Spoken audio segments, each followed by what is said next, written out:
ఈ విషయాన్ని మీరు క్లియర్ గా గమనించండి. ఇక్కడ ఒక ఆమె యేసు ప్రభు దగ్గరికి వచ్చింది. ఎందుకు వచ్చిందంటే తన సమస్యను చెప్పుకోవడానికి వచ్చింది.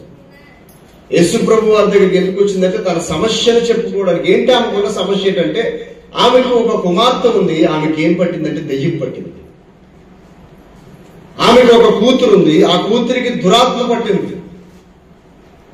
దురాత్మ పట్టినటువంటి తన కూతురిని ఆ దురాత్మ నుంచి విడిపించమని యేసు ప్రభు దగ్గరికి వచ్చింది. యేసు ప్రభు దగ్గరికి వచ్చినప్పుడు యేసు ప్రభు వారు చెప్పిన మాట ఏంటంటే, అక్కడ మీరు గమనించినట్లయితే 26వ వచనం మీరు చదివినట్లయితే, ఆ స్త్రీ సురోఫెనికయు వంశమందు పుట్టిన గ్రీసు దేశస్తురాలు. ఆమె యూదురాలు కాదు. యూదులంటే దేవుని ప్రజలు, ఇశ్రాయేలీ. గ్రీసు దేశస్తులు దేవుని ప్రజలు కాదు, వాళ్ళ అన్యులు, విగ్రహారాధన చేసేవారు. చాలా జాగ్రత్తగా గమనించారు. యూదులు వేరు, అన్యులు వేరు. ఇప్పుడు మనం అన్యులమి. మన యూదులం అయితే ఎక్కడ ఉండాలి? ఇప్పుడు యెరూషలేములో ఉండాలి, ఇశ్రాయేల్ దేశంలో ఉండాలి. కానీ మనం యూదులము కాదు, మనం అన్యులము. అయితే ఆయన ఎవరిలో పుట్టాడంటే యూదులలో పుట్టాడు. ఆయన జాతి యూదా జాతి. ఆయన ప్రజలు ఇశ్రాయేలీయులు. ఆయన సొత్తైన ప్రజలు ఇశ్రాయేలీయులు. ఆయన చిత్తాన్ని నెరవేర్చే ప్రజలు ఇశ్రాయేలీయులు. ఆయన మందసాన్ని మోసే భాగ్యము, ఆయన మందిరాన్ని కట్టే భాగ్యము, ఆయన పక్షంగా నిలబడే భాగ్యము ఇశ్రాయేలీయులకి ఉంది. జాగ్రత్తగా గమనించాలి సంగతులారా. ఎంతో అదృష్టం చేసుకుంటే తప్ప ఆయన జాతిలో మనము పాలిభాగస్తులు కాలేము. యేసు ప్రభు ఉన్నతమైన సింహాసనము ఆసీనుడు అయిన వాడు. దూతల చేత పరిశుద్ధుడని నిత్యము ఆరాధించబడుతున్న ఆయన మనలను ప్రేమించి, ఆ ప్రేమించిన ప్రేమతో కారణం వల్ల, ప్రేమించిన ప్రేమ వల్ల ఆయన భూమి మీదకి దిగి ఎందుకు పనికిరాని మనల్ని రక్షించడానికి ఆయన దిగి రావాల్సి వచ్చినది. ప్రేమకున్న పవర్. దేవుడు మానవ జాతిని ప్రేమించిన ఆ ప్రేమకున్న పవర్ అదనమాట. కాబట్టి ఉన్నతమైన జాతి యూదులు. ఈ ప్రపంచాన్ని వణికిస్తున్నటువంటి దేశం ఇజ్రాయెల్ దేశం. ఈ ప్రపంచంలో ఒక జాతికి దేవుడు తోడై ఉన్నాడని ఒకవేళ అనుకుంటే కనుక అది ఇశ్రాయేలీలే అయి ఉంటారన్నమాట. అంత గొప్ప జాతి ఇశ్రాయేల్ జాతి. గమనించండి. అలాంటి యూదులతో ఈయన ముచ్చటిస్తున్నాడు. ఒక యూదుల ఇంటికి ఈయన ఉన్నాడు. ఈ గ్రీసు దేశస్తున్నారు, అన్ని రాదు. యేసు ప్రభు కోసం తెలుసుకుంది. ఆయన అద్భుతాలు చేస్తున్నాడని, ఆశ్చర్య కార్యాలు చేస్తున్నాడని, చనిపోయిన వారిని లేపుతున్నాడని, గుడ్డి వారికి కళ్ళిస్తున్నాడని, గుడ్డు వారిని నడిపిస్తున్నాడని, దురాత్మలను పారద్రోలుతున్నాడని ఎవరో చెప్పారు. విన్నావి విని యేసు ప్రభు వారు ఉన్న ఇంటికి వెళ్ళి ఆయనతో చెప్తుంది. ఏమంటుందంటే, అయ్యా నా కూతురికి దెయ్యం పట్టింది, దయచేసి నా కూతుర్ని విడిపించమని చెప్తుంది. 27వ వచనం చదివితే, ఆయన అనగా యేసు ప్రభు ఆమెను చూచి, పిల్లలు మొదట తృప్తి పొందవలను, పిల్లలు రొట్టె తీసుకొని కుక్క పిల్లలకు వేయుట యుక్తము కాదు అని. చాలా జాగ్రత్తగా గమనించాలి సంగతి. అయితే కుక్క పిల్లలు ఆ స్త్రీతో చెప్తున్నాడు, నువ్వు గ్రీసు దేశస్తురాలు, యూదురాలు కాదు. యూదుల కోసమే నేను వచ్చాను. యూదులు నా పిల్లలు, యూదులు నా సంతానం, నా స్వాస్థ్యం, నా సొత్తు. వాళ్ళకి ఆహారం పెడతాను తప్ప కుక్క పిల్లలకు ఆహారం పెట్టడం అంటే నా పిల్లలు తృప్తి పొందిన తర్వాత అప్పుడు ఆలోచించాలి తప్ప నా పిల్లలకు పెట్టే ఆహారం నేను కుక్కలకి పెట్టను అని నడుస్తుంది. ఆవిడ పరీక్షించడానికి పలికిన మాట అది. వాస్తవం గమనిస్తే నీకు తెలియదు ఏం కాదు. అన్యులైన యూదులైన ఈ భూమి మీద పుట్టిన ప్రతి జాతి, అది జంతువే గాని, పక్షే గాని, చేపే గాని, ఈ సృష్టిలో సమస్తాన్ని సృష్టించిన వాడు ఎవరు? ఆయనే. మరి ఎందుకు నువ్వు అన్యుడు అయ్యావు అంటే ఆయన వదిలేసి విగ్రహాల జోలికి వెళ్ళావు కాబట్టి నువ్వు అన్యురాలు అయ్యావు అంతే తప్ప అందరూ ఆయన పిల్లలే. కానీ ఎందుకు ఆ మాట అన్నాడు ఆయన అంటే ఆమె విశ్వాసాన్ని కనిపెట్టాలని ఆయన గమనించాడు.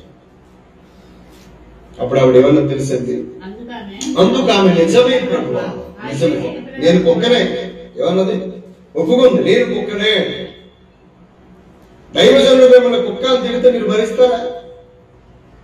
దైవజనుడు మిమ్మల్ని పంది అంటే మీరు తట్టుకుంటారా? అంతవరకు అవసరం లేదు రండి. గట్టిగా ఒక మాట కసినా బాధపడిపోతాను. కానీ ఆవిడ ఏమన్నా తెలుసండి, నిజమే ప్రభువా, నేను కుక్కనే. నిజమే ప్రభువా, నేను కుక్కని. అయితే కుక్క పిల్లలు కూడా బల్ల క్రింద ఉండి పిల్లలు పడవి రొట్టు ముక్కలు తిను కదా అని ఆయనతో చెప్పాను. అంటే అర్థం ఏంటంటే, నీ పిల్లలకి ఇచ్చేటువంటి ఆశీర్వాదములో ఏవైనా చిన్న చిన్న మొక్కలు లాంటివి ఏమైనా పడితే అవి బల్ల కింద ఉన్న కుక్క పిల్లలు తింటాయి కదా నాయన. ఆ వాక్యము ఆ కుక్క పిల్లలు నేనే. నీ పిల్లలకి ఇచ్చేటువంటి ఆశీర్వాదంలో, నీ పిల్లలకి చేసేటువంటి మేలులలో నా పిల్లలకి కూడా కాస్త నేను చెయ్యని అడిగినప్పుడు యేసుప్రభువు చెప్పారు. అందుకు ఆయన ఈ మాట చెప్పినందుకు, వెళ్ళుము, దెయ్యము నీ కుమార్తెను వదిలిపోయినదని ఆమెతో చెప్పాను. దేవుని నామానికి మహిమ కలుగును. ఎప్పుడైతే ఈ మాట ఆమె చెప్పిందో, మత్తయి సువార్తలో, లూకా సువార్తలో కూడా దీనికోసం రాయబడింది. ఏమంటాడంటే, ఎంతటి విశ్వాసాన్ని నేను ఎక్కడా చూడలేదు అన్నాడు. ఇశ్రాయేలీయులతో చెప్పాడు, ఇశ్రాయేలీయులారా, యూదా మతస్థులారా, మీరు గొప్పవారు అంటున్నారే, ఏదో ఈ అమ్మాయికి ఉన్నటువంటి, ఈవిడికి ఉన్నటువంటి విశ్వాసము మీలో ఎప్పుడు ఎవరి దగ్గర నేను చూడలేదు అన్నాడు. అంత గొప్ప విశ్వాసాన్ని ఆమె కనబరచదు. ఎంతగా తగ్గించుకుంటూ చూడండి. ఆయన ఒక్కంటే నేను ఒక్కనే ప్రభు అన్నారు. ఆయన చేస్తాడని నమ్మిందండి. గ్రీసు తీసేస్తున్నారు. గమనించండి. అంటే దేవుని ప్రజలైన యూదులతో పాటు అన్య జనులైనటువంటి ఈ యొక్క స్త్రీ విషయంలో కూడా దేవుడు ఏం చేసినట్టే ఆ ఆశీర్వాదాన్ని ఇచ్చాడు. అంటే ఎన్నిక లేని దానికి కుక్క అంటే అర్థం, మనిషి ఎక్కడ, కుక్క ఎక్కడ? మనిషికి కుక్కకి పోలిక ఎక్కడ? ఇప్పుడు మనుషులతో మాట్లాడడం మనిషి కుక్కతో మాట్లాడుకుంటారు రండి. ఇప్పుడు మనుషులు ఏం చేస్తున్నారు? మనుషులతో మాట్లాడలేదు, కుక్కతో. కుక్క మూతులు ఆగుతున్నారు, కుక్కకి స్నానం చేయిస్తున్నారు, దాని బొగ్గలు గిలుతున్నారు, దాని తోకలు ఆగుతున్నారు, దానికి ఇంజక్షన్ చేస్తున్నారు, ఒళ్ళో పెట్టుకుంటున్నారు. ఏమంటే ఎంత విచిత్రం అంటే, ఒక ఆవిడ ఫోటో చూశాను నేను, ఫోటో వీడియోగానే, అది డైరెక్ట్ గా బాబుని ఏమైనా చిన్నసి నడిపిస్తుంది, ఒక్క పిల్లని ఏమైనా ఇక్కడ భుజం మీద తెచ్చుకుంది. ఒక్క పిల్లని ఎక్కడ వేసుకుంది? భుజం మీద వేసుకుంది. ఆ అబ్బాయిని ఏమని చెయ్యి పట్టుకొని నడిపిస్తుంది. చెయ్యి పట్టుకుంది, కానీ నడుపుతున్నాడు. మరి సరిగ్గా అంశం చేయలేదు. అలా ఉంది లోకం. ఇప్పుడు పిల్లలు ప్రేమించడం లేదు, భర్తను ప్రేమించడం లేదు, భార్యను ప్రేమించడం లేదు, కుక్కలు ప్రేమించుకుంటున్నారు. ఒక్కొక్క మనిషికి పోలిక ఎక్కడండి? సముద్రంలో గమనించండి. కానీ ఒక్కన సైతం తీసుకెళ్ళి ఆయన సింహాసనంలో కూర్చొని పెట్టేలా చేశాడు. ఈమె యొక్క విశ్వాసం దేవుడికి నచ్చింది. ఈమె కాదు, యూదులు మాత్రమే కాదు, ఇశ్రాయేలు మాత్రమే కాదు, దేవుని యేసు ప్రభు నమ్ముకున్న ప్రతి జాతి, ప్రతి మతము, కులము, భేదం అని లేకుండా ప్రతి ఒక్కరు కూడా యేసు ప్రభు దగ్గరికి ఇప్పుడు రావచ్చు. దేవుడి నామానికి మహిమ కలుగునుగా. ఒకసారి మీరు గమనించినట్లయితే, ఆయన బైబిల్ పట్టుకునే వాక్యం కానీ ఆయన మందిరంలోకి వచ్చే వాక్యం మీకు తెలియక మందిరం మానేస్తున్నారు. అంతే. మీకు తెలియక బైబిల్ చదవట్లేదు, మీకు తెలియక చర్చ్ మానేస్తున్నారు, మీకు తెలియక ప్రార్థన మానేస్తున్నారు, మీకు తెలియక ఆరాధన మానేస్తున్నారు, ప్రార్థన చేయలేకపోతున్నారు, పాటలు పాడలేకపోతున్నారు, చర్చికి రాలేకపోతున్నారు. అసలు మీకు అర్హత లేదండి. యేసు ప్రభు బైబిల్ పట్టుకునే అర్హత లేదు. యేసు అని పేరు పిలవడానికి కూడా మనకు అర్హత లేదండి. కానీ దేవుడు కనికరించి అవకాశం ఇస్తే దాన్ని కూడా ఈ రోజున మనం కాదనుకుంటున్నాం. 1 కొరింథీయులకు రాసిన పత్రిక 2వ అధ్యాయం, 1 కొరింథీయులకు రాసిన పత్రిక 1 అధ్యాయం, 1 కొరింథీయులకు రాసిన పత్రిక 1 అధ్యాయం 24వ వచనం చదవండి. ఆయన యూదులకు ఆటంకముగాను అన్యజనులకు వెర్రితనముగాను ఉన్నాడు. కానీ చూడండి, ఇక్కడ గమనించండి, మీరు అండర్లైన్ చేసుకోండి. యూదులకేమి అనగా అన్యజనులకేమి ఆయన ఎవరినైతే పిలుస్తున్నాడో పిలువబడిన వారందరికీ క్రీస్తు దేవుని యొక్క శక్తి అయి ఉన్నాడు, దేవుని జ్ఞానం అయి ఉన్నాడు. దేవుని నామానికి మహిమ కలుగునుగాక. యేసు ప్రభు నమ్ముకున్న తర్వాత ఎవడైనా పడేయడండి. ఒకప్పుడు మీ స్థితి ఏంటి గమనించండి. ఒకసారి మీరు ఎలా ఉండేవాడు? ఒకప్పుడు మీ పరిస్థితి ఎలా ఉండేది? ఒకప్పుడు నా పరిస్థితి ఎలా ఉండేది? ఒకప్పుడు మీ స్థితిగతులు ఎలా ఉండేది? సహోదరులారా, దేవుడు అన్యాయస్తుడు కాదండి. 10 రూపాయలు గడుపు చేయి చాచుకొని అనుకునే పరిస్థితులు, తినడానికి తిండి లేని పరిస్థితులు, సరైన వస్త్రం లేని పరిస్థితులు. ఒక షర్ట్ వేసుకుంటే షర్ట్ నలిగిపోయి ఉండేది, ప్యాంట్ వేసుకుంటే ప్యాంటు నలిగిపోయి ఉండేది, మాసిపోయిన కారణం ఉండేవి. ఒకరోజు మాంసం కొనుక్కొని తినాలంటే ఇబ్బందులు పడే పరిస్థితులు ఉండేవి. ఈ రోజు నేను చెప్తున్నాను, సంఘ బిడ్డలు గుండెల మీద చేసుకొని చెప్పండి. ఒలీవ ప్రార్థనకు వచ్చిన సంఘ బిడ్డలు మీరు చెప్పండి, యేసు ప్రభువును నమ్ముకున్న తర్వాత మీ స్థితి మారలేదా? గుండెల మీద చేసుకొని చెప్పండి, నా స్థితి అప్పటికంటే దరిద్రంగా ఉందని చెప్పండి. యేసు ప్రభు మందిరానికి నువ్వు రాకమును, యేసు ప్రభు నువ్వు నమ్మకమును ఉండే స్థితి ఏంటి? ఇప్పుడు యేసు ప్రభు నమ్ముకున్న తర్వాత, ఒలీవ సంఘంలోకి వచ్చిన తర్వాత నీ స్థితి ఏంటి? ఈ రోజు పులిపెట్టి మీద నిలబడి మైక్ పట్టుకొని దేవుని మాటలు చెప్తున్నావంటే సామాన్య విషయం కాదు. ఈ ప్రపంచం మీద లక్షల కోట్ల జనాలు ఉన్నారు, ఎవ్వరికీ నేను ఆధిక్యత. దేవుని గ్రంథాన్ని పట్టుకుని ఆయన మాటను ప్రకటించే వాక్యం దేవుడు మీకు ఇచ్చాడు. దీన్ని చులకనగా దయచేసి చూడకండి ప్లీజ్. ఆయన కాళ్ళు పట్టుకోవడానికి అవకాశం ఎప్పుడు దొరుకుతుందో ఎదురు చూడాలి. ఆయన్ని ప్రార్థించడానికి అవకాశం ఎప్పుడు దొరుకుతుంది? అసలు అర్హత లేదు మనకి. గ్రీసు దేశస్థుడని లేదు, యూదుడని లేదు. ఆయన ఎవరినైతే పిలుస్తాడో, పిలిచిన వారిని దేవుడు విడిచిపెట్టేవాడు కాదు. అదే నేను చెప్తున్నాను, పిలిచిన వారిని దేవుడు వదిలిపెట్టాడు. ఆయన అంతటి నమ్మదగిన. చూడండి, మీరు గమనించండి, మొదటి కొరింథీయులకు రాసిన పత్రిక 26వ వచనం చదవండి. సహోదరులారా మిమ్మల్ని పిలిచిన పిలుపును చూడండి. మీలో లోకరీతిని జ్ఞానులైనను, ఘనులైనను, గొప్ప వంశపు వారైనను అనేకులు పిలువబడలేదు. ఈ ఊర్లో కోటీశ్వరులు లేరండి, ఈ ఊర్లో జ్ఞానులు లేరా, ఈ ఊర్లో ఘనులు లేరా?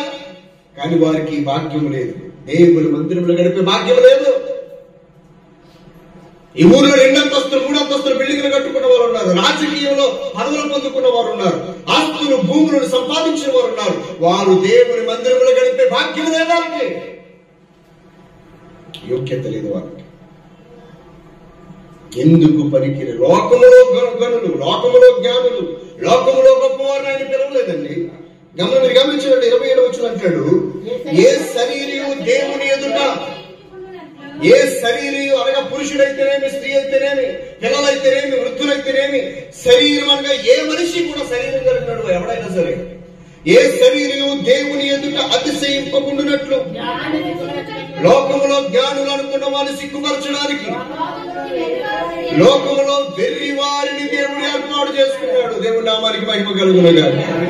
లోకములో వెర్రి వారిని దేవుడు ఏర్పాటు చేసుకున్నాడు. తర్వాత బలవంతులైన వారిని సిగ్గుపరచడానికి లోకములో బలహీనులైన వారిని దేవుడు ఏర్పాటు చేసుకున్నాడు. తర్వాత లోకములో ఎన్నికైన వారిని వ్యర్థం చేయడానికి లోకములో నీచులు లోకములో నీచుల్ని, తృణీకరింపబడిన వారిని, ఎన్నిక లేని వారిని దేవుడు ఏర్పరచుకొని ఉన్నాడు. సమస్త మహిమ ఘనత ప్రభావము దేవునికి కలుగునుగాక.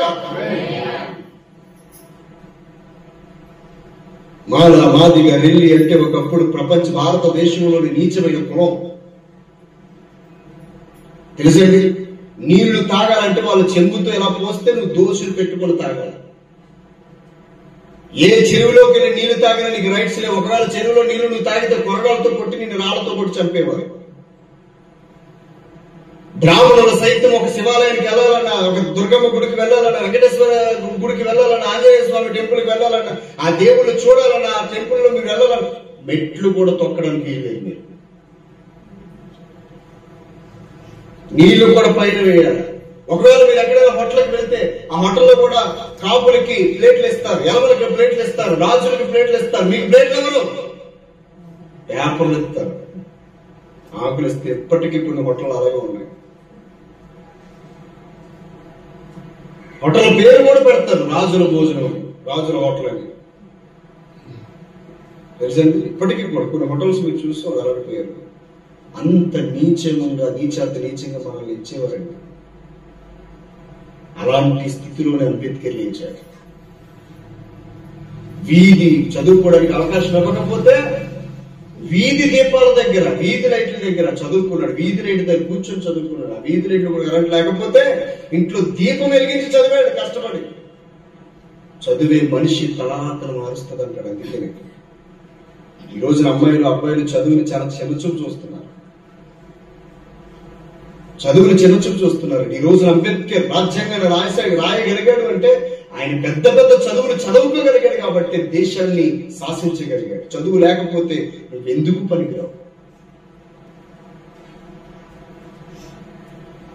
సహోదరులారు గమనించాలి, సంగతులారు, మీరు దేవుని దృష్టిలో అమూల్యమైన మనుషులు. లోక దృష్టిలో మీరు భేదవాళ్ళే. లోక దృష్టిలో మీరు మీ క్యాస్ట్ అండ్ ఎస్సీ ఎస్టీ ఈ మాది గట్టి వాళ్ళు చాలా నీచమైన కులస్తులే లోక దృష్టిలో. అలాంటి నీచమైన కులస్తుల దగ్గరికి ఫారినర్స్ వచ్చారండి. బ్రిటిష్ వాళ్ళు వచ్చారండి భారతదేశానికి. బ్రిటిష్ వాళ్ళు వచ్చి ఏం చేశారు తెలుసా అండి? యేసు ప్రభు ప్రేమను పంచితే వాళ్ళు పెట్టేటువంటి ఆహారానికి, వాళ్ళు ఇచ్చేటువంటి ఉచితమైన మందులకి గొప్ప గొప్పలు వచ్చేవాడు కాదు. ఈ మాల మాదిగా ఈ కిందకి తరగతులు అందరూ వెళ్ళేవారు వాళ్ళ దగ్గర. అందుకనే యేసు ప్రభుకి ఏమని పేరు వచ్చిందో తెలుసా? మొట్టమొదటిగా భారతదేశంలో యేసు ప్రభుని నమ్ముకున్న వారు ఈ ఎస్సీ కేటగిరీకి సంబంధించిన వాళ్ళే. వాళ్ళు ఏ తెగలంటూ ఉండదు బట్టి. అందుకని యేసు ప్రభు ఇప్పటికీ కూడా మాల మాదిక దేవుడా అక్కడికి కూడా వెళ్తారు రా అన్నారు. అలాంటి పరిస్థితి వచ్చింది. ఇప్పటికీ కూడా అలాగే అంటారు. యేసు ప్రభుకున్న మరొక పేరు ఏంటంటే మాలమాదిగ దేవుడు. ఎందుకని వాళ్ళని నమ్ముకున్నారు ఫస్ట్. ఇతను వాళ్ళని తీసుకొచ్చారు ఇతను బయటకు. ముందు బ్రాహ్మణులకు లేదు, అది క్షత్రియులకు లేదు, కోమటులకు లేదు, కాపులకు లేదు. మాలమాదిగ దేవుడు అండి యేసు ప్రభు. ఎంత ఉన్నాం.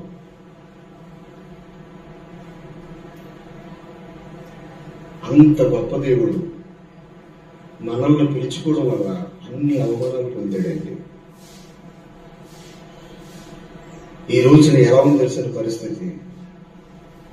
బ్రాహ్మణులే, పంతులే, పాస్టర్లు అయిపోయారు. దేవునికి చెప్పండి. బ్రాహ్మణులే, పంతులే అందరూ కూడా పాస్టర్లు అయిపోయారు. పంతులందరూ పాస్టర్లు అయిపోయారు. కోమటులందరూ పాస్టర్లు అయిపోయారు. ఈ రోజు కోమట్లో పాస్టర్లు ఉన్నారు, బ్రాహ్మణుల్లో పాస్టర్లు ఉన్నారు, కాపుల్లో పాస్టర్లు ఉన్నారు, రాజుల్లో పాస్టర్లు ఉన్నారు. ముస్లింస్ అసలు ముస్లింస్ తెగ మారే అవకాశమే లేదు. అలాంటిది ముస్లింస్ లో కూడా పాస్టర్లు ఉన్నారు. చూసారండి? నువ్వు దాస్తి దాగదండి కాంతి. దేవుని శక్తి ఎవడు దాన్ని దాయలేడు. మాలమాదిగల దేవుడు అన్నటువంటి ఈయన ఈ రోజున రాజులకు దేవుడయ్యాడు, కాపులకి దేవుడయ్యాడు, ఎలమలకి దేవుడయ్యాడు, బ్రాహ్మణులకి దేవుడయ్యాడు, ప్రపంచానికే దేవుడయ్యాడు. అది ఆయనకున్న గొప్పతనం. మనం చిన్నచూపు చూస్తున్నాం. ఇప్పటికీ కూడా చాలా మంది క్రైస్తవులు మందిరం అంటే చిన్నచూపు, బైబిల్ అంటే చిన్నచూపు, ప్రార్థన అంటే చిన్నచూపు, ఉపవాస ప్రార్థన అంటే చిన్నచూపు, పరిచర్య అంటే చిన్నచూపు. దేవుడు అంటే విలువ లేని వాడుగా, ఏదో అవసరానికి వాడుకునే వస్తువులాగా. అవసరానికి వాడుకునే వస్తువు కాదండి. నీ అవసరాలు తీర్చగలిగిన అక్షయ పాత్ర ఆయన. నీ అవసరానికి వాడుకునేవాడు కాదు, నీ అవసరాలను తీర్చగలిగిన అక్షయ పాత్ర. ఎంత తోడినా ఊరుతూ ఉంటుంది అక్షయ పాత్రలో ఆహారం. అలాంటి సర్వశక్తి గల దేవుడిని ఈ రోజున సంఘం నిర్లక్ష్యం చేస్తున్నారు. ఎంత బాధాకరమైన పరిస్థితి. ఎన్నిక లేని వారు నీచులను, ఎంతకంటే దారుణమైన పదవి ఏమిటో చెప్పండి. నీచులను పిలిచాడు తన పని కోసం, వెర్రివారిని పిలిచాడు తన పని కోసం, అజ్ఞానులను పిలిచాడు తన పని కోసం. ఇందులో ఏ కేటగిరీలో ఉన్నాం మనం? ఖచ్చితంగా ఏదో కేటగిరీలో ఉండే ఉంటాం. నేనైతే నీచుల కేటగిరీలో ఉన్నాను. నేను నీచుడు, తండ్రి అని పిలవడానికి కూడా నాకు అర్హత లేదు. అలాంటి నన్ను తన సేవకుడిగా ఆయన నిలబెట్టాడు. నువ్వే కేటగిరీలో ఉన్నావు, ఏ కేటగిరీలో ఉండనివ్వండి, కానీ దేవుడు నిన్ను పిలిచాడు అంటే అది సామాన్యమైన విషయము కాదు. దేవుడు నీకు బాప్తిస్మం ఇచ్చాడంటే అది సామాన్య విషయం కాదు. నువ్వు దేవుని మందిరంలో ఈ రోజున కూర్చున్నావంటే అది సామాన్యమైన విషయం కాదు. దయచేసి గమనించిన విషయాన్ని. నువ్వెంతో విలువైన వాడు అయితే తప్ప, ఎంతో అదృష్టం చేసుకుంటే తప్ప మందిరంలో కూర్చోలేరండి. మందిరంలో రావడానికి భయపడిపోతున్నారు. మనం చర్చికి రావడానికి భయపడుతున్నారు, పరిచర్య చేయడానికి భయపడుతున్నారు, ప్రార్థన చేయడానికి భయపడుతున్నారు, ఉపవాస ప్రార్థనకి భయపడుతున్నారు. రాత్రి ఉపవాస శుక్రవారికి ఎంతమంది వచ్చారు ఉపవాస ప్రార్థనకి? ఇళ్లలోనే ఉన్నారా, ఇల్లు దాటి ఎక్కడికైనా పోయారా? ఒకవేళ ఇళ్లలోనే ఉంటే చర్చికి రాకుండా ఎలా ఉంటారండి? అసలు నీ యోగ్యత ఏంటో తెలుసా? గేట్ బయట నీ యోగ్యత. ఆదివారం లోపలికి కాదు నువ్వు రావాల్సింది. గేట్ బయట ఉండి నమస్కారం పెట్టుకొని యేసు ప్రభువుకు నమస్కారం పెట్టుకుని పోవాల్సిందా? ఏదో కడిగితే కుక్క పిల్ల చేసినట్టు ఒక ముక్క వేస్తారు నీకు అంతే రొట్టె మిగిలిన. లేదంటే నువ్వు కుక్కతో పాటు అలా వెళ్ళిపోవడం. అది మన పరిస్థితి. కానీ ఆదివారం చర్చలోకి వచ్చామంటే, దేవుని గ్రంథాన్ని పట్టుకున్నామంటే, ఆయన పాటలు పాడుతున్నామంటే, ఆయన పరిశుద్ధమైన స్థలంలోకి వచ్చి మోకాలు వేసి ప్రార్థన చేస్తున్నామంటే, ఎవరిచ్చాడు నీకు అధికారం? ఎవరిచ్చారు ఈ భాగ్యాన్ని? మీకు అర్థం కావట్లేదు అసలు విషయం. సహోదరులారా, మీకు అర్థమైతే దేవుని సన్నిధి ఎప్పుడు మానరు. ఆయన ప్రార్థన అంటే పరుగులెడతారు. పరుగులే. ఎందుకంటే ఆ భాగ్యం ఎవరికి దొరకదండి. ఎవరికి దొరకదు. ఒక రాజుకి భార్య అవ్వాలంటే ఎంత భాగ్యం ఉంది. అలాంటి రాజులకు రాజు అయిన మహారాజు అయినటువంటి రాజ్యాధిపతి అయినటువంటి సైన్యాధిపతి అయినటువంటి మహాగరుడైన దేవునికి భార్యగా అవ్వాలంటే అది ఎంత భాగ్యం చేసుకుని ఉండాలండి. ఎన్నికలైన దేవుడు మనల్ని పీల్చుకున్న విషయాన్ని గుర్తు పెట్టుకోండి. దేవుని స్తోత్రాలు చెప్పండి. మత్తయి రాసిన సువార్త 6వ అధ్యాయం ఒక మాట చదవండి సహోదరులారా. 6వ అధ్యాయం 26వ వచనం చదవండి. 26 చదవండి. 6:26 చదవండి. ఆకాశ పక్షులను చూడండి, అవి విత్తము, కోయవు, కొట్లలో కూర్చుకునము, అయినను మీ పరలోకపు తండ్రి వాటిని పోషించుచున్నాడు. గుర్తుపెట్టుకోండి, వాటిని పోషించుచున్నాడు. మీరు వాటి కంటే బహుశ్రేష్ఠులు కారా? అది ఈ భూమి మీద ఉన్నతమైనటువంటి జీవులు, ఎన్నో జంతువులు, పక్షులు, ఈ సమస్త సృష్టిలో మీరే శ్రేష్టమైన వారు అంటున్నాడు దేవుడు. మానవ జాతి శ్రేష్టమైన జాతి అంటున్నాడు దేవుడు. ఎందుకు తెలుసండి? మనిషి ఎవరి పోలికలో ఉన్నాడండి? దేవుని పోలిక. దేవుని పోలికలో ఉన్నామండి సంగతులారు. మన పోలిక మీ అమ్మది మీ నాన్నది కాదు. ఇది పరలోకపు తండ్రి పోలిక. అమ్మ నాన్నను ప్రేమిస్తాం, దేవుని మర్చిపోతాం. అసలు నీ పోలిక, నీ ముక్కు, కళ్ళు, చెవులు, తల, మొండెము, కాలు, చేతులు, ఇది ఎవరి పోలిక? దేవుని పోలిక. అందుకే నీ భూమి మీద ఉన్న ప్రతి మనిషి కూడా దేవుని దృష్టిలో బహుశ్రేష్ఠులు, గొప్పవాళ్ళు. మనం దేవుని దృష్టిలో ఆయన మనల్ని అంత అమూల్యంగా చూస్తున్నాడు. మనం ఆయన ఎలా చూస్తున్నాం? వాడుకొని పారేసే వస్తువులా చూస్తున్నాం. ఒక వాల్యూ లేదు దేవునికి. దేవుడు అంటే భయం లేదు, దేవుడు అంటే భక్తి లేదు, దేవుని సన్నిధి అంటే భయం లేదు, దేవుని సన్నిధి అంటే భక్తి లేదు, దేవుని పరిచర్య అంటే ఆసక్తి లేదు. నువ్వు బ్రతికేది దేవుని కోసం బ్రతకాలంటే అసలు దేవుని కోసమే మనం బ్రతకడం లేదు. రోజులో ఎన్ని గంటలు దేవుడికి వినిపిస్తున్నావు? రోజులో ఎన్ని గంటలు గడుపుతున్నావు అండి దేవుడితో? చెప్పండి. భార్యతో గడుపుతాడు, భర్తతో గడుపుతారు, పిల్లలతో గడుపుతారు, ఉద్యోగంలో గడుపుతారు, వ్యాపారంలో గడుపుతారు. నువ్వు దేవుడు గడుపుతున్నావు. రోజులో ఎన్ని గంటల్లో దేవుడితో గడుపుతున్నావు అంటే నీ దృష్టిలో దేవుడికి విలువ. కానీ ఆయన దృష్టిలో నువ్వేంటో చెప్పమంటావా? ఆయన దృష్టిలో మనం అందరం కూడా బహుశ్రేష్ఠులు. అందుకని పనికిరాని మనల్ని పిలిచి ఇంత చక్కటి మందిరం కూర్చుండబెట్టి, చక్కటి వస్త్రాలు, చక్కటి చీరలు నీకు ఇచ్చి, చక్కటి వస్త్రాలు పురుషులకు ఇచ్చి, ఖర్చు పెట్టుకోవడానికి మనకు డబ్బులు ఇచ్చి, మన స్థితిని, మన పరిస్థితిని మార్చి మనల్ని ఉన్నతమైన స్థానంలో నిలబెట్టాలని కోరుకుంటున్నవాడు ఆయన. ఆయన్ని పక్కన పెట్టేస్తారు. అవన్నీ యోహాను రాసిన సువార్త 15వ అధ్యాయంలో అంటాడు. చూడండి, 15వ అధ్యాయంలో ఒక్కరి చదువులు ఎవరు ఏమంటాడంటే, మీరు నాకు వేరుగా ఉండి ఏమీ చేయలేరు. యోహాను రాసిన సువార్త 15వ అధ్యాయం 5వ వచనం అనుకుంటా. చదువు స్పీడ్గా. ద్రాక్షావల్లిని నేను, తీగలు మీరు. ఎవడు నా యందు నిలిచి ఉంటాడో నేను ఎవరి యందు నిలిచి ఉంటాను వాడు బహుగా ఫలిస్తాడు.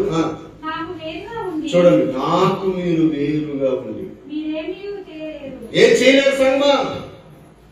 దేవుని మందిరం మానేసి నువ్వు వేరుగా వెళ్ళి ఏం చేయలేవు. ఉపవాస ప్రార్థన మానేసి వేరుగా ఉండి నువ్వేం చేయలేవు.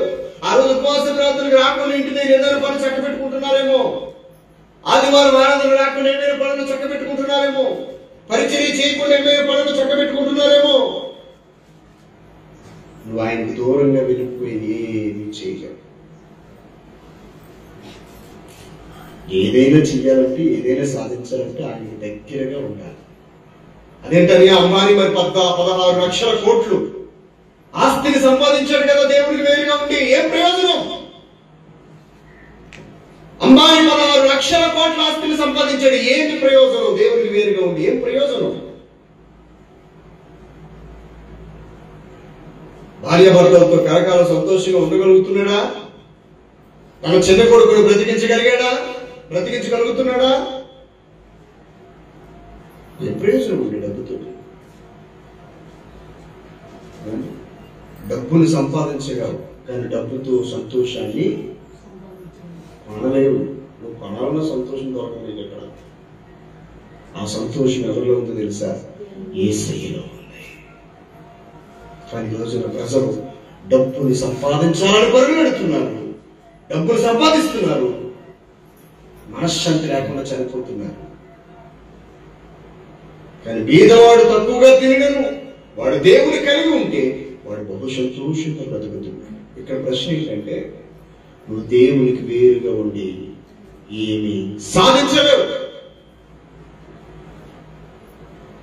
అయితే నువ్వు దేవునితో అంటుకట్టబడి ఉంటే ఏదైనా సాధ్యమే. దేవుని నామానికి మహిమ కలుగును గాక. మత్తయి రాసిన సువార్త 6వ అధ్యాయం 31 వచనం చదవండి.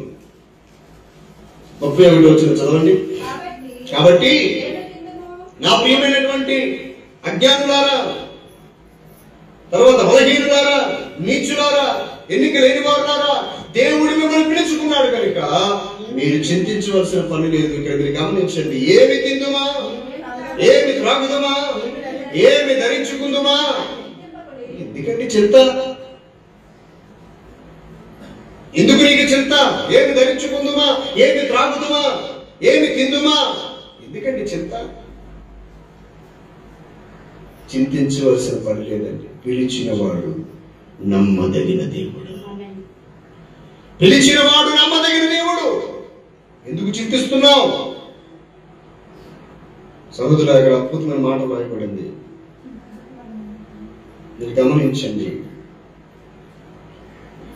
32వ వచనం, ఇవన్నీ మీకు కావాలని మీ పరలోకపు తండ్రికి తెలియను. మిమ్మల్ని పిలిచినోడికి ఎంత పెళ్లి చేసుకునేవాడికి తెలియదండి. భార్యను పోషించాలా, బట్టలు కొనాలా, ఆవిడకి ఆహారం పెట్టాలా, శారీరక ధర్మం జరిగించాలా, కుటుంబాన్ని చూసుకోవాలా, ఇల్లు కట్టాలా, అది తెలియదు. భర్తకి తెలియకుండా పెళ్లి చేసేసుకుంటాడు. పిలిచిన వాడికి తెలియదండి నీకు ఆహారం కావాలని, పిలిచిన వాడికి తెలియదా నీకు వస్త్రాలు కావాలని, పిలిచిన వాడికి తెలియదా నీకు సంతోషం సమాధానం కావాలని, నీకు గృహం కావాలని పిలిచిన వాడికి తెలియదా? ఆయనకి తెలియదండి. మనమే కష్టపడి సంపాదించుకొని కొట్టుకోవాలన్నట్టు మనం చేస్తాం.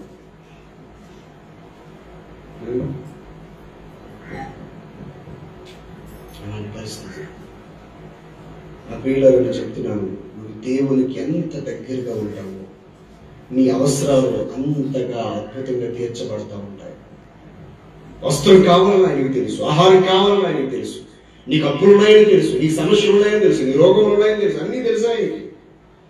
అయితే నీ జీవితంలో నువ్వు ఫలించాలంటే నువ్వు ముందు ఏం చేయాలంటే దేవునికి దగ్గరగా ఉండాలా, దేవుని సన్నిధిని ఎత్తుకోవాలా, దేవుని వాక్యాన్ని ఎత్తుకోవాలి. అదే 6వ అధ్యాయం 33వ వచనం అంటాడు, కాబట్టి మీరు ఆయన రాజ్యము నీతిని మొదట వెతికితే అప్పుడు అవన్నీ మీకు అనుగ్రహించబడతాయి. దేవుని నామానికి మహిమ కలుగునుగా. అయితే ఆయన చేత ఎన్నికలేని నీవు ఒకప్పుడు మాసిపోయిన బట్టలు పిలువబడ్డావు, ఒకప్పుడు చేతిలో డబ్బులు ఉండేవి కాదు, దేవుడు నేను పిలిచాడు. ఒకప్పుడు తీర స్థితి, దేవుడు నేను పిలిచాడు. ఒకప్పుడు అడుక్కునే స్థితి, దేవుడు నేను పిలిచాడు. ఒకప్పుడు నీచుడివి, ఎన్నికలేని వాడివి, దేవుడు నిన్ను పిలిచాడు. పిలిచినటువంటి వాడు నీకు వస్త్రం ఇవ్వడానికి, పిలిచినటువంటి వాడు నీకు ఆహారం ఇవ్వడానికి, పిలిచినటువంటి వాడు నీకు ఆరోగ్యం ఇవ్వడానికి ఆయన సమర్థుడు. అయితే పిలువబడిన నీకు ఏం చేయాలంటే, పిలువబడిన సంఘం ఏం చేయాలంటే, బాప్తిస్మం పొందుకున్న బిడ్డలు ఏం చేయాలంటే, దేవుని సన్నిధికి వచ్చేటువంటి వారు ఏం చేయాలంటే, ఆయన నీతిని రాజ్యాన్ని మీరు మొదట వెతకాల. అది అప్పుడు దేవుడు మిమ్మల్ని పిలుచుకున్నందుకు ఆయన సంతోషపడతాడు, ఆయన మిమ్మల్ని ఎన్నుకున్నందుకు ఆనందపడతాడు. ఈ రోజున ప్రజలు అడగడం లేదు. ఏమి వెతుకుతున్నారో మీకు తెలుసు, ప్రత్యేకంగా చెప్పాల్సిన పని లేదు. ఈ రోజున ప్రజలు అధికారాన్ని వెతుకుతున్నారు, ధనాన్ని వెతుకుతున్నారు.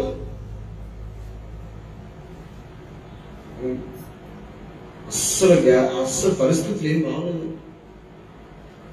సోదరులు, కోల్కతాలో ఒక డాక్టర్ని చంపేశారు, రేప్ చేసి భయంకరంగా చంపారు.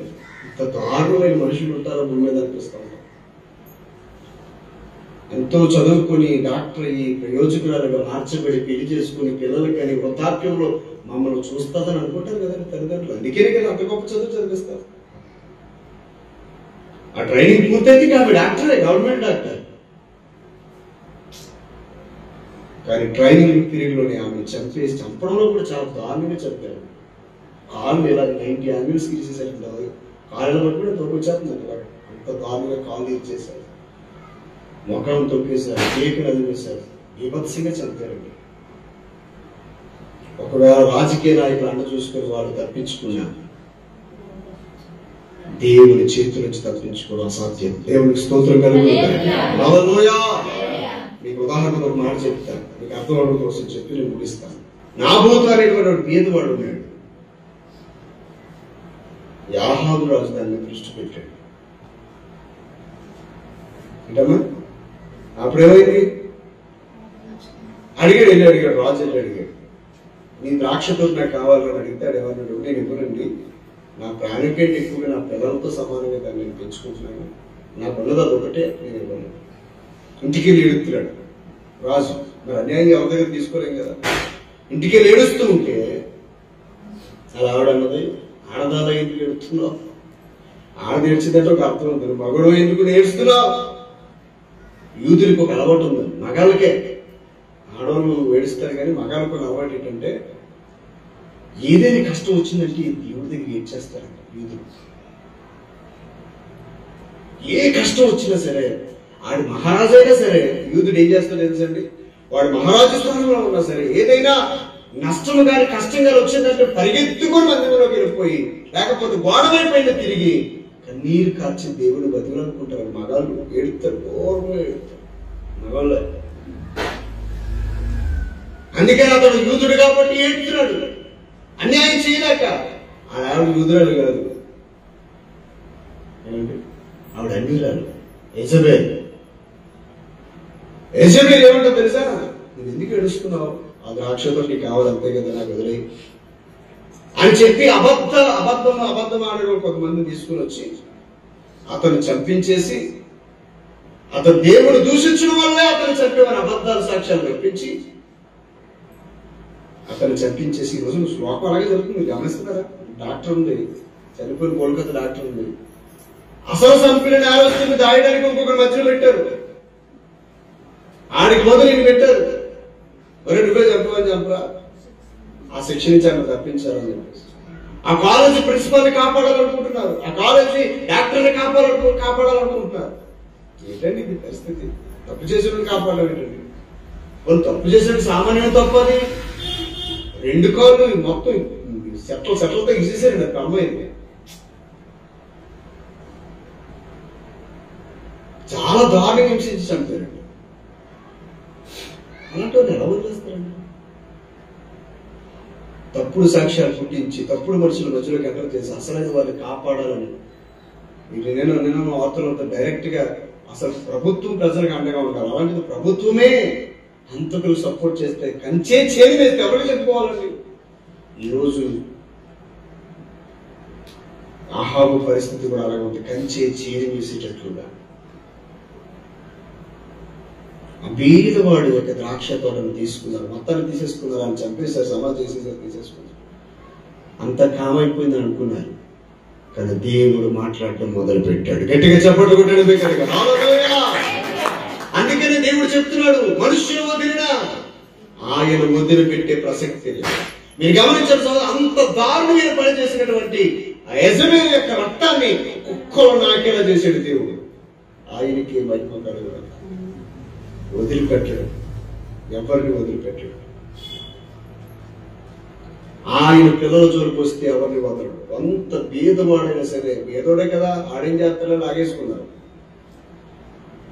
కానీ బీదవాడు పక్షంగా ఎవరు నిలబడ్డాడు? దేవుడు నిలబడ్డాడు. అన్యాయం చేసేవాడిని దేవుడు అస్సలు క్షమించడు. ఖచ్చితంగా దానికి రిజల్ట్ దేవుడు తీయకుండా వదిలిపెట్టాడు. దేవుడి నామానికి మహిమ కలుగుతాయి. కాబట్టి నా ప్రియమైన దేవుని సంగమా, ఆయన నేను పిలుచుకున్నాడు. సామాన్య మనిషి కాదు చెల్లి, తమ్ముడు, నువ్వు సామాన్య మనిషి కాదు. ఆయన పిలుచుకున్నాడు. నువ్వు బ్రతికితే ఆయన కొరకే బ్రతకాలి. మరి నీకు కావాల్సిన వస్త్రం అంటావా? ఆయన ఏర్పాటు చేస్తాడు. ఆహారం అంటావా? ఆయన ఏర్పాటు చేస్తాడు. ఆయన చెప్పింది చెప్పినట్టు చేయాలి. నువ్వేం చేయదు. ఇంకా ఆయన సన్నిధిని ప్రేమించు. ఈ మాట చెప్తున్నాడంటే నీకు కావాల్సిన ఆహారాన్ని, నీకు కావాల్సిన వస్త్రాన్ని ఆయన ప్రొవైడ్ చేస్తాడు. ఎలా చేస్తాడో నాకు తెలియదు అండి, కానీ చేస్తాడు. ఎలా చేస్తాడని నాకు మాత్రం తెలియదు, కానీ చేస్తాడు ఖచ్చితంగా. ఆయన్ని ప్రేమించి ఆయన వాక్యాన్ని హత్తుకుని ఆయన సన్నిధిని హత్తుకుంటే ఖచ్చితంగా చేస్తాడు. ఎందుకు తిరిగిలేదు. అందుకని ఆడవాళ్ళైనా మగాడైనా సరే, యూదులు మీరు ఇప్పటికే చూడండి, ఏడుపుల గోడ ఉంటుంది యెరూషలేములో. మందిరాన్ని అంతా కూల్చేసిన ఒక గోడ ఉంది. ఆ గోడ తట్టు తిరిగి అక్కడికి వెళ్ళి గోడ పట్టుకుని ఎడుతారండి యూదులు అందరూ. మగాళ్ళు అందరూ మగాడు ఏంటంటారు లోకం అంతా, కానీ యూదులు అందరూ మగాళ్ళు ఏడుస్తారు. అహాబు ఏడ్చాడు, హిజ్కియా ఏడ్చాడు, దావీదు ఏడ్చాడు, ఇంకా యెహోషాపాతు ఏడ్చాడు, మోషే ఏడ్చాడు, ఏలియా ఏడ్చాడు. అందరూ కన్నీటి ప్రార్థనకి అంత పవర్ ఉంది. దేవుడి నామానికి మహిమ కలుగును. కన్నీరు కార్చి ప్రార్థన చేయండి, కన్నీటి ప్రార్థన చేయండి, సమస్యలు పోతాయి. దేవుని సన్నిధిలో వచ్చి కన్నీటి ప్రార్థన చేయండి, సమస్యలు పోతాయి. కాబట్టి ఏమి తిందు మన ఆలోచన చేయకండి, ఏమి త్రాగు మన ఆలోచించకండి. ఆయన నీతిని, ఆయన రాజ్యాన్ని, ఆయన రాజ్యం అంటే పరిచర్య చేయండి, స్వార్థను ప్రకటించండి. ఎన్నికలైన మనల్ని దేవుడు పిలుచుకున్నాడు. కారణం ఏంటంటే మనల్ని దీవించి ఆశీర్వదించాలి. ఈ యోగ్యత మనకు లేదు, మందిరంలో కూర్చునే యోగ్యత మనకు లేదు, ఆయన తండ్రి అని పిలిచే యోగ్యత మనకు లేదు. కానీ ఆయన మనకిచ్చాడు, ఆయన పిలిచి మనకిచ్చాడు. యూదులతో పాటు మనల్ని కూడా ఏం చేశాడు? యాకం చేశాడు. అలా యాకం చేయడానికి ఆయన ఏం చేశాడు తెలుసండి? ప్రాణమే పెట్టాల్సిన పరిస్థితి వచ్చింది. సంఘబిడ్డలకు గమనించండి, సమయం లేదు కాబట్టి చెప్పేస్తున్నాను. అపోస్తలుల రాసిన కార్యం 20 అంటాడు, తన స్వరక్తం ఇచ్చి సంపాదించిన సంఘం. తన రక్తాన్ని దారపోసి మనల్ని కొన్నాడండి. అందుకనే బ్రతికితే నువ్వు ఎవరి కొరకు బ్రతకాలా?